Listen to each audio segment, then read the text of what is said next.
This is Dane Wigington with Geoengineeringwatch.org, a special exclusive interview with one of the most important voices of truth today for many reasons, Dr. Chuck Baldwin, who is speaking out about critically important issues, addressing facts that many don't want to hear, many who want to cling to their ideology, cling to their preconceptions, cling to their bias, but those traits, those handicaps must be shed if we are to look through a clear lens, which is critically important at this very ominous time in human history when everything we have known is collapsing from every direction, becoming more visible by the day. I am incredibly honored today to have Dr. Chuck Baldwin for an exchange and to try to have Dr. Baldwin share extremely important verifiable facts. That's the bottom line. Verifiable facts, which is what Dr. Baldwin deals with. Not ideology, not preconception, not bias, but verifiable facts. I want to say to Dr. Baldwin, who I'll put on in a moment, Dr. Baldwin, on behalf of Geoengineeringwatch.org and our listeners, thank you very much for taking the time to engage in this exchange. Your resume is extremely extensive and impressive. I would encourage listeners to examine it on your homepage, your website, chuckbaldwinlive.com. This being said, can you briefly tell our listeners, very briefly, about your background, your motivations, and your motivations for the unvarnished truths that you are bringing to light? Thank you for joining us, Dr. Baldwin. Well, Dane, thank you very much for letting me come on your program. I'm very honored, and after what you said, I just want to say thank you for all that you're doing and for the information that you're providing. It's really critically important at this juncture in our history. So thank you, sir. I'm the husband of one, the father of three, the grandfather of 13, and I spent 35 years of my adult life after graduating from college in the panhandle of Florida, where we started, I say we, my wife and I, started from scratch a traditional, typical, organized 501c3 church. And we stayed there for, like I said, 35 years, built that church up to quite a large congregation with large campus, etc. During that time, I was very involved in the so-called religious right. I was part of the foundation of the Moral Majority. I was there in 1979 when all that was put together, and served as the Florida executive director of that organization through the 80s, through the 2 terms of Ronald Reagan, also serving with the Christian Coalition, and traveled extensively, with that organization. And, so I was there from the very beginning when all of the religious right came into being in this country. So I really have an extensive experience with all of that, and maybe, we could do a show just on that. I mean, my observations and what I saw and how it started and what happened to it and where it is today, etc. It's just been a very, in my view, tragic experience as to what happened to the so-called religious right. After 35 years of that, and into 2008, I was campaigning for Ron Paul. I was traveling with him. Excuse me. I was traveling in a campaign for him in at least a half a dozen states. And whenever he pulled out of the primary election in that year, after knowing that he didn't have the votes to win, many people within his support group encouraged me to take the freedom message into the general election, which I did by running as an independent on the Constitution Party ticket for president in 2008. And during that time, Ron Paul endorsed me. It was that, again, as an experience, excuse me, experience that is really, really, unique. Anybody that thinks that we have free and fair elections in America just doesn't understand the way the two-party monopoly works and the way the media is devoted to preserving that monopoly.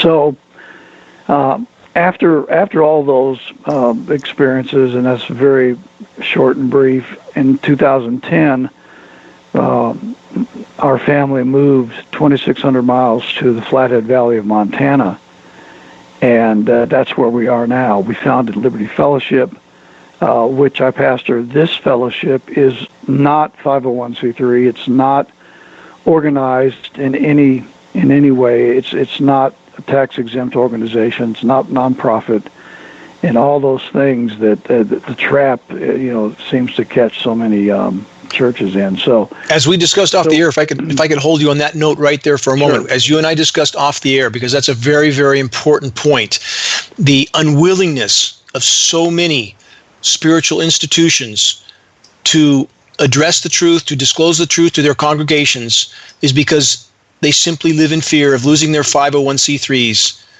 So they, in fact, are unwilling to address the truths that you are addressing, because you do not have that saddle on you. Yeah, that's really true. I remember when I was pastoring down in Florida, I'd say about twice a year, I would get a very attractive, professionally printed brochure in the mail, not from the IRS directly, but from a law firm representing the IRS. And it would have bullet point instructions inside, and it would say, as a 501c3 church, here's what you can do, and then bullet points, and then here's what you can't do, bullet points, and as a 501c3 pastor, here's what you can do, bullet points, and here's what you can't do, bullet points. And churches around the country are getting this information on a semi-regular basis. And I would just take it and throw it in the garbage can, and I'm sure that there's a handful of pastors that do that. I didn't pay a lot of attention to it. But sadly, the vast majority of pastors, they not only don't throw it away, but they study it, they memorize it, they make it a part of their policy, the church elders, deacons, or whatever they call them. They will review those points, and they will make sure that they implement them to the letter to make sure that they don't infringe upon any of those in a way that might jeopardize their tax-exempt status. And I can tell you, it's not just the pastors and the church leaders, it's also the congregation. The average church member, if they were told, if the pastor got up and said next Sunday, from now on, your gifts to this church or fellowship will not be tax deductible, you would see a mass exodus of people outside, going outside the church, because they're just not going to stay and give in an organization where they can't claim it on their taxes. If I could stop right there to clarify that. I mean, those are such important points. I just want to clarify that for listeners. In essence, what you're describing is the government's very concerted effort to harness a means of muzzling spiritual institutions and their congregations with monetary incentives. Is that not true? Absolutely true. And this is what we have across the board, including with so-called environmental groups. If I could back up further to what you stated earlier also, Dr. Baldwin, would you agree that the entire political theater paradigm, the left-right, Democrat, Republican, conservative, liberal, it serves the purpose of polarizing and dividing the population, of distracting them from what is being carried out by those in power? It's a distraction from what is unfolding on the wider horizon on countless fronts. Would you agree with that general assertion? No, absolutely, Dane. The left-right paradigm, I believe, is the number one masquerade in today's politics. It is a game. It is absolutely a contrivance of the elite who are manipulating the paradigm and who are polarizing the country into irreconcilable groups. When you listen to the rhetoric of the left and the right. There's almost no reason anymore. It is all accusation. It is anger. It is extreme finger pointing, yelling, screaming. Hardly ever will you hear a reasonable debate on any issue, and that's true no matter whether you're coming from the left or the right. Each is as culpable as the other. We've lost the spirit of the founders and the principles of natural law and basic liberty on which our country was founded. Constitutionalism is not understood. Federalism is not understood. The great principles of liberty that predicated the Declaration, the Bill of Rights, are not understood. It's all about you're either a Democrat or a Republican. You're either a conservative or a liberal. You're either right or left. You're either for Donald Trump or you're against Donald Trump. And the ability to reason and to understand the principles that unite us as a country have been cast aside. And as a result, all we're doing is just growing further and further apart. Eventually this is going to cause a great disruption in our country's existence.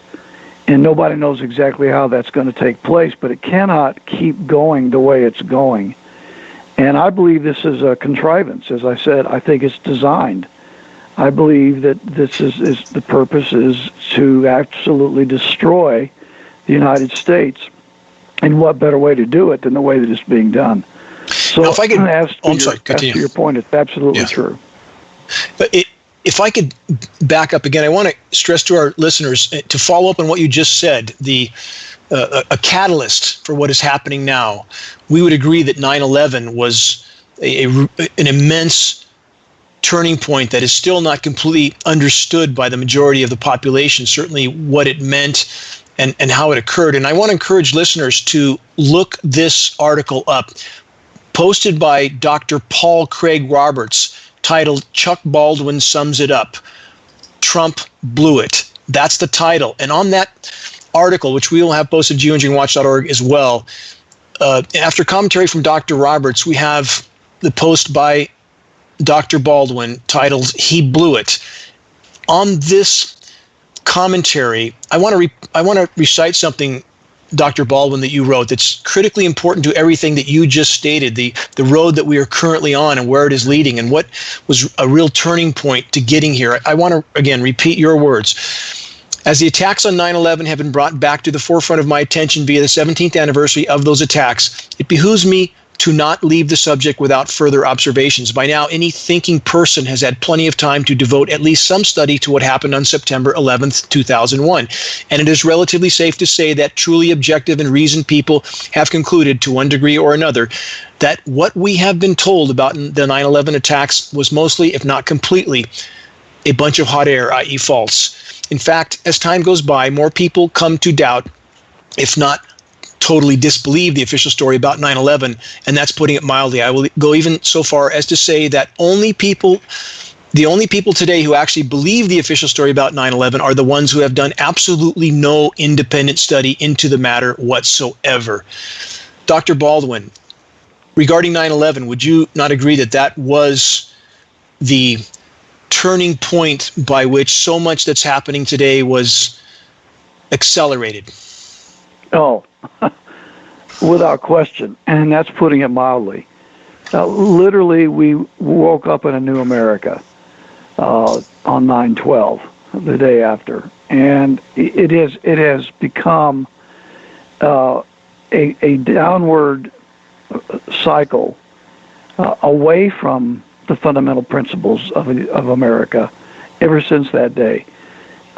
There has been some exhaustive research done by several authors. Christopher Bolin comes to mind. I've been promoting his book quite readily here on my website and in my columns and on my broadcasts and so forth. His books on 9/11 And his latest book, The War on Terror, The Plot to Rule the Middle East, ties everything together and shows what I think is irrefutable evidence that the official story was a total bogus front facade so as to distract the American people from the reality of what happened. And he shows the people who had something to gain with 9/11.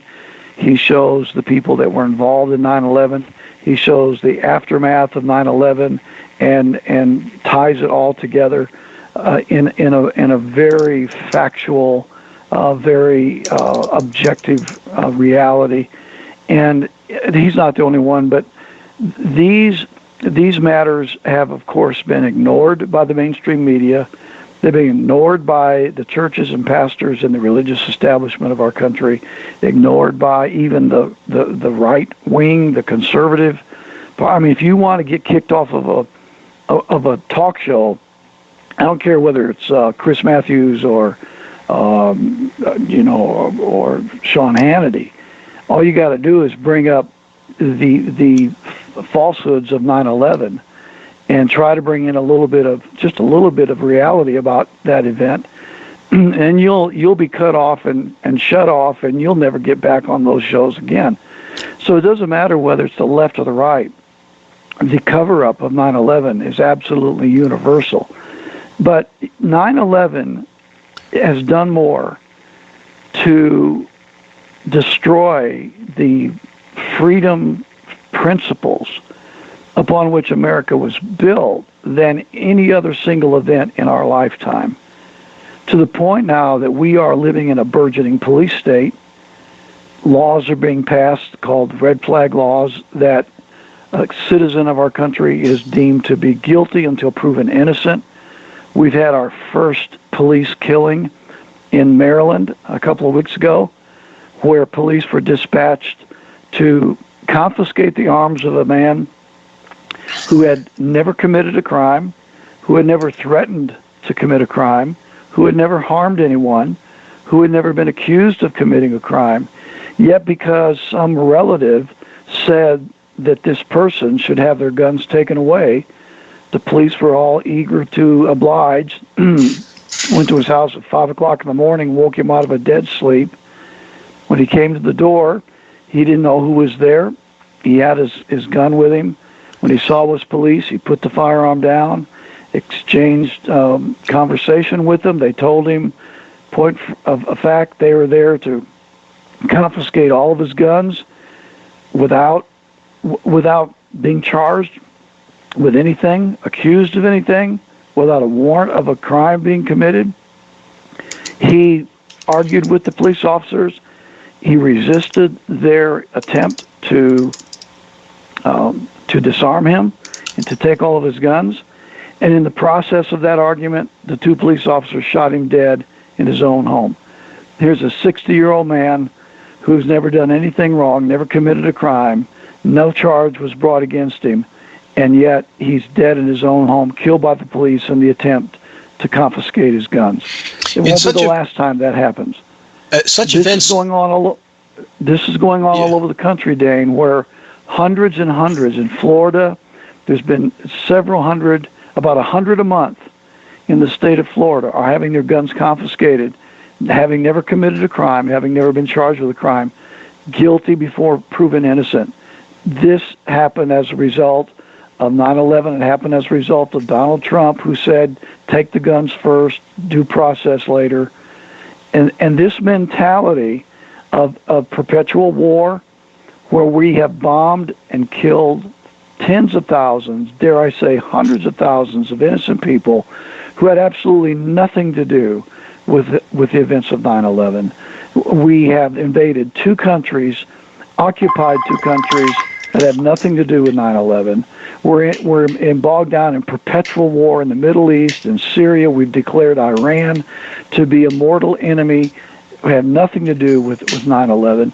We have entered into a war empire phase of our history, and all this is a result of 9/11. On that note, and again, everything you describe, even the events that are taking place you describe, are also further used to divide and polarize populations. But all these roads, in so many ways, leading back to 9/11. I want to recite another statement that you made from that critically important post, He Blew It, that I encourage everyone to look up and read. You said this, Dr. Baldwin: to think that the attacks of 9/11 would be outside the realm of possibility for government culpability is the height of naivety.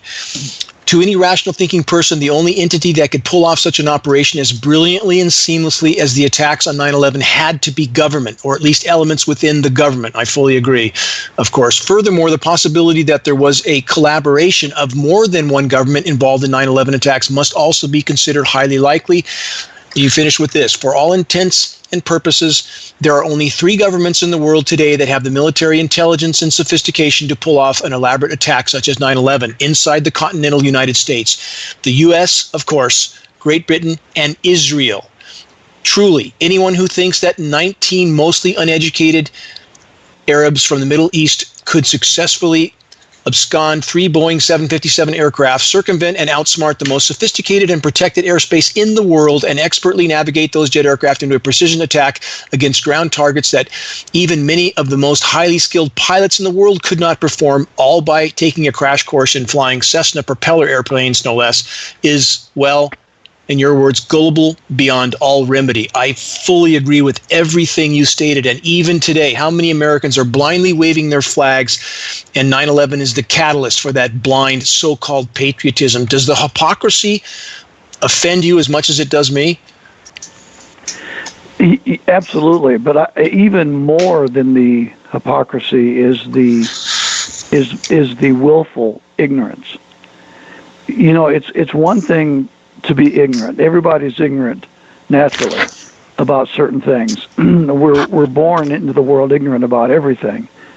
And through study and learning and applying ourselves and through a willing mind and an open heart, etc., objective spirit and objective study, we conquer much of our ignorance, and we learned truth because of our willingness to study and learn it. But when you come up against someone who is unwilling to objectively study the truth, that is a different ballgame altogether. The Bible talks about it in Peter. This they willingly are ignorant of.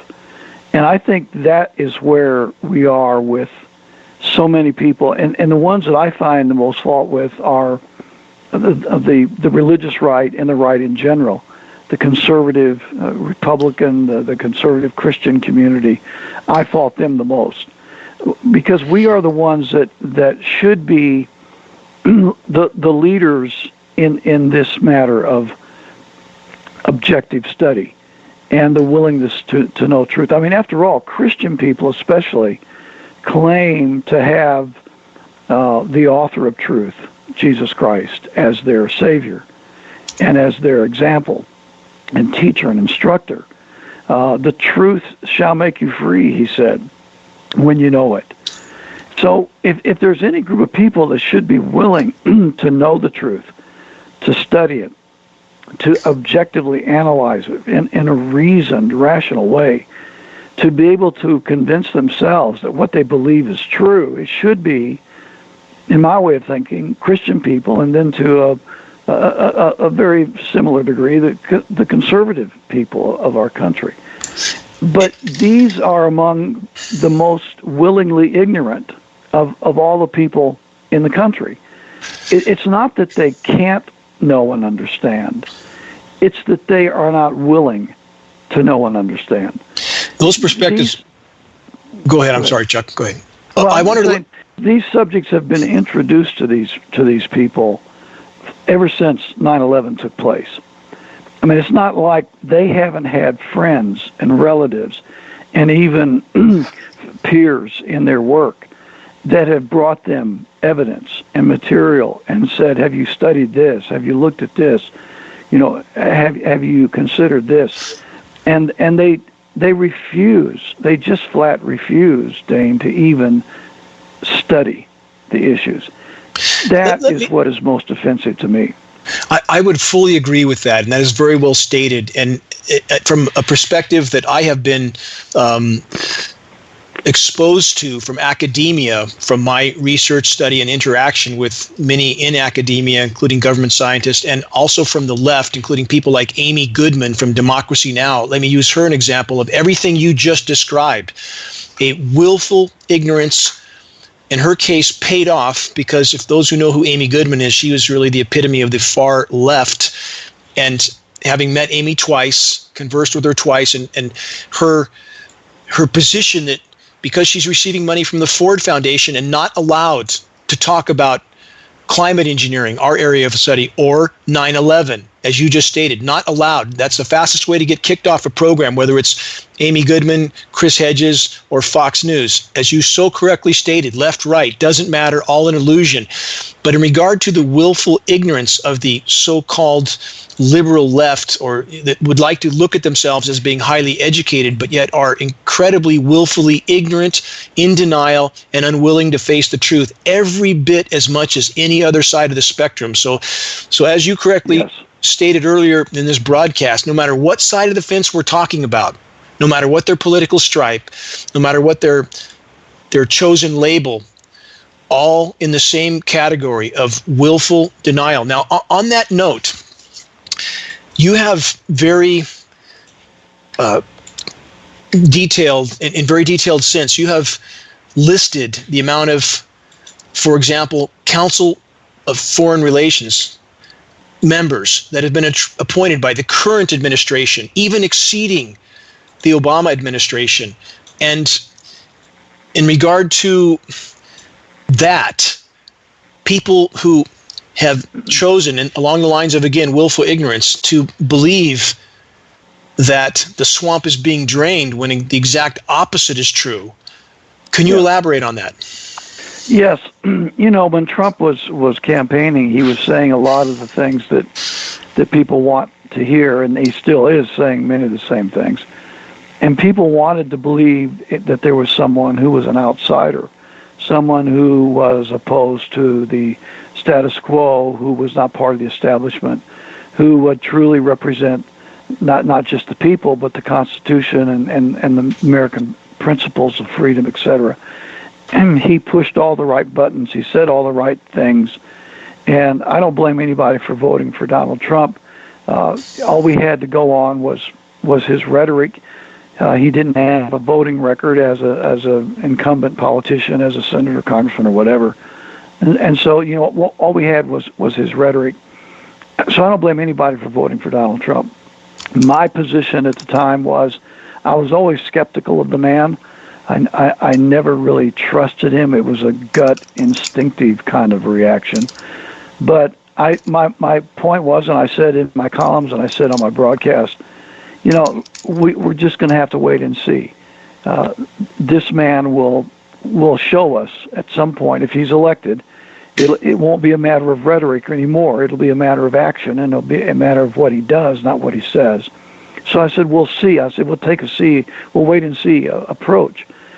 But then as soon as he was elected, before he was even inaugurated, as he began putting his cabinet and his administration together, it became obvious that he was appointing the very same swamp creatures that were in office, appointed by former presidents, whether it's Obama or Clinton or Bush or whoever. And most of these people, of course, are coming from either the Council on Foreign Relations or the Bilderberger organization or the Trilateral Commission or what have you. But these elitist, globalist think tanks that seem to dominate the presidential administrations of every president of the last several decades, whether it's Republican or Democrat. And so I began to keep a track of all of the CFR Bilderberger appointees that Trump made as he became president, and then afterward, of course. And that list is on my website. You mentioned it at the beginning of the interview, chuckbaldwinlive.com. And if you navigate around, you'll see that we have the list of all of the CFR and Bilderbergers that Trump has nominated and appointed since he became president. And in the first 2 years of his administration, he has appointed more of these swamp creature globalist CFR people to his administration in the first 2 years than Barack Obama did during his entire administration. And so anybody who thinks that Donald Trump is draining the swamp is just not paying attention. Either that or they're just not intellectually honest. This man is putting the same swamp creatures in his administration that the other presidents have. And so it's no wonder that we're really seeing the same repetition of factual experience going on in Washington, D.C. that we've seen before Donald Trump, all of his rhetoric notwithstanding. So at some point, the people that are following Trump and supporting Trump have got to start looking at his action, his activity, his decisions, and the things that he's not doing that he promised to do, and the things that he is doing that he said he wouldn't do, and the fact that he's filling his government with the same people that he, so readily talks about as being the problem. I think that what we are seeing is in Donald Trump, I think we are seeing a masterful con man at work who has greatly deceived the right, the conservative wing, the religious right, etc. And I really, really have aught against people like Jerry Falwell Jr. and Franklin Graham and Dr. Jeffries down in Dallas for the way they cover for this man and promote this man from a theological Christian point of view, when in fact Donald Trump is making a mockery of everything that the Bible stands for in terms of what we are to look for in leadership and what we are to look for in manhood and decency and so forth. And they're surrendering virtually every biblical principle that they preach for their entire lives in order to support this guy. And so I think the damage that Donald Trump is doing to the Christian faith in this country is huge. On that note, Slate.com and other sources just published this headline article. Would you agree with this statement? Trump's Christian apologists are unchristian. Yes, I read that article a couple days ago, and yes, with a couple of caveats, I would agree with it. I think that these men have sacrificed the principles of Christianity in order to support Donald Trump. Put it this way, if Donald Trump were a Democrat, I can tell you, I was there in the early 80s and late 70s when the moral majority was created. I was personal friends with Dr. Jerry Falwell Sr. I graduated from Liberty University. He and I were friends. I spoke for him and he for me, and I flew in his jet with him to several. I mean, I was there at the very beginning, and I can tell you that all these men that were part of what became known in the media as the religious right, and the same thing. Many of them are still, alive today, and they're still working today in the same field. New men have come up, of course. But if this man were a Democrat, they would be condemning him vehemently for the very same things that they are now forgiving him for and are justifying. The only difference in the reaction of the religious right to Donald Trump as opposed to Hillary Clinton, Bill Clinton, Barack Obama, the only difference is party affiliation. Donald Trump is a Republican. These other individuals were Democrats. If Donald Trump were a Democrat and everything else was equal, they would be condemning him vehemently. But instead, they're justifying, they're condoning, they are promoting, they are exalting, even almost to a point of worship. And to me, this is the greatest disaster of the Trump administration, the Trump presidency. I mean, I think there's a lot of terrible things that have taken place. He's done a few good things. I'll be very objective in admitting that some of the things that he's done I fully support. But they do not overweigh and they do not overshadow the negatives that he's done, and that's the way it always is. They always throw out a few bones to keep the base happy while they go about the business of destroying the republic. But the point is, I think, the greatest destructive force of the Trump presidency is the way that it has caused the religious right to compromise its core Christian values. How in the world are they going to come out of the Trump presidency when there's another president on the horizon or another candidate who's not a Republican, and they're going to come out and they're going to start pulling out all those verses and all those biblical principles, and they're going to be going back to being the champion of Christian truth and non-compromising principles of God's word and all these things that we hear them say, and yet knowing everybody is going to know that they compromised and violated all those principles in order to accommodate Donald Trump's presidency. It is ruining the credibility and the character of America's Christian leadership. And to me, that is maybe the greatest damage of the Trump presidency to this country.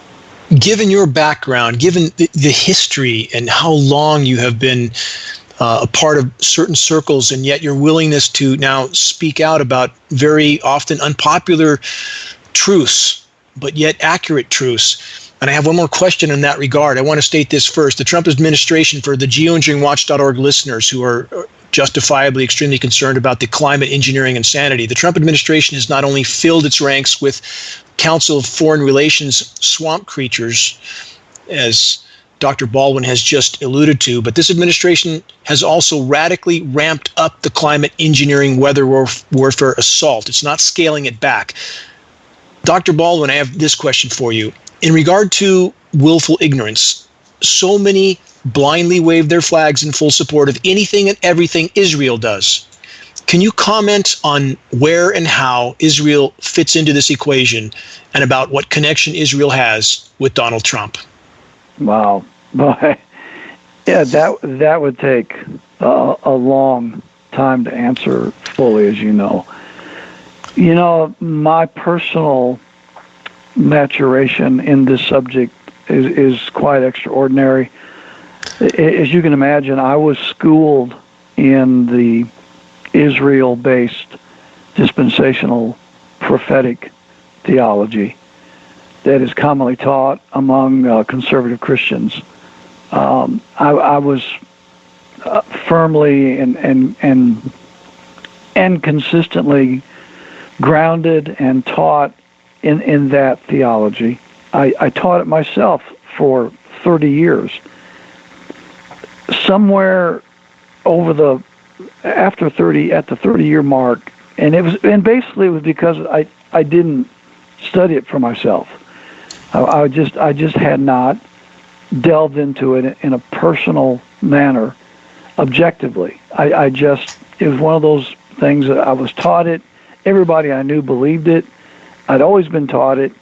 It had to be true, and I just didn't even give it a second thought. But after that point, then I credit it to the Lord. I began to feel extremely uncomfortable in my spirit whenever I would broach the subject. And that discomfort only intensified over time. And so I realized that, okay, this is something that I must delve into myself. I put away all of my study manuals and everything that everybody had written, everything I'd read, all the commonly known books and manuals and research papers and, blah, blah, blah. And I just went to the scripture themselves and very objectively and honestly began to study. And after, it didn't take long for a couple, 3 years, and I began to realize that everything that I had learned about Israel was 100% false. That is kind of a shocking thing at my age, after all those years, to think that I was wrong and that I had taught a falsehood for all those years. So that was very humbling to me, and I had to repent in my own heart for my part of that. Then I began a serious study of, okay, if that isn't true, after I became convinced of that, then I had to figure out, well, what is true? And that required a lot of study, a lot more effort to put together. After you unlearn something, then it's really arduous to relearn a new truth. And that's what I had to do. And I did. And so now I'm absolutely convinced, and I've got a series of messages on my website, 15 messages on 7 DVDs about what the Bible says about Israel, the truth about Israel. We call it the Israel Package. We also carry Michael Hoffman's great book, Judaism, Strange Gods. And so I am absolutely convinced that everything we've been taught about Israel from a biblical point of view is absolutely false. That Israel, modern Israel, is not the Israel of the Bible. It's not a fulfillment of Old Testament prophecy. It's not a sign of the return of Christ. It has nothing to do with prophetic history, etc. And when you start realizing that Israel is not the Israel of the Bible, and you start thinking, well, what is it? And then you get into the true history of how Israel came into existence and who was behind it and what were the motivations and what has it accomplished and so forth. And one of the things that's so, I think, fascinating about the book War on Terror that I alluded to earlier by Christopher Bolin is he goes into painstaking research to prove the connection between Israel and 9/11. And the evidence he presents is absolutely striking. So I really believe that Israel has become a major problem in our country. And I would even go so far as to say that most of the warfare state that America is creating, especially since 9/11, is a direct relationship between it and Israel. That our wars that we fight throughout the Middle East especially, think about our drone attacks, think about our missile attacks, think about our war on Syria, our war in Afghanistan, our war in Iraq, in Libya, in Somalia, Pakistan, now Iran. When you look at all these things, what is the common denominator? Is America threatened by any of these countries? Absolutely not. I mean, come on, get real. None of these countries pose an immediate or imminent vital threat to the interests of the United States. They just don't. What is the common denominator? The common denominator is Israel. We are fighting foreign wars, perpetual foreign wars, on behalf of the state of Israel. Once you realize that, and then you recognize the John Hagees and the Jeffreys and the Falwells and all of these evangelical leaders who are proudly Zionists, ignoring the plight of Christian Palestinians, Christian Arab people throughout the Middle East, especially in Palestine, and their suffering and their destruction, their death, their murder.